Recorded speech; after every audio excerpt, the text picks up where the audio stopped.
Inventor, mechanic, self-taught genius, early motorsports pioneer, Henry Smokey Yunick's legend began in his youth in Pennsylvania. He had a motorcycle that he had bought as surplus, and he had souped it up. He fancied himself a world-famous motorcycle racer, and he went to the track, and he realized he didn't know quite as much about tuning as he thought he did, and the thing smoked like crazy. And so for the entire race, the track announcer called him Smokey. When he went to work the next day, his friends had been in attendance at the track, and they called him Smokey, and it stuck for the rest of his life.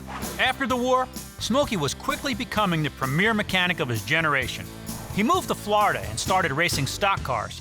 And during NASCAR's early years, Smokey set the standard for innovation. Whether it was engines, aerodynamics, or safety, Smokey developed ways of making any vehicle better. Many inventions challenged the early stock car racing rules, which led him to butt heads with series founder Bill France Sr. Smokey didn't believe what he did was cheating. He was reading between the lines of the rule book. He said if it didn't say you couldn't do it, then it was considered legal. Back in them days, you got to remember, none of us knew anything about nothing about how to race a stock car. Also, France started NASCAR, and he didn't know what the hell he was doing either. So he wrote the rule book, which was about 1 page.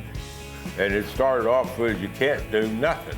So you ride around there a couple of laps, and the damn wheels would fall off, and you'd say, well, how are we gonna run this thing with no wheels, France? And he'd say, well, maybe you'll have to fix the wheel. So you fix the wheel, and then the hub would fall off. You'd say, how the hell are we gonna run this without any front hubs? Well, we'll have to fix that. So they made the rules up as you went, and you did the fixing as the stuff fell off. All that reading between the lines translated into 57 wins and 2 championships in NASCAR, with drivers behind the wheel like Fireball Roberts, Herb Thomas, and Curtis Turner. Smokey also found success at the Indianapolis Motor Speedway with driver Jim Rathman.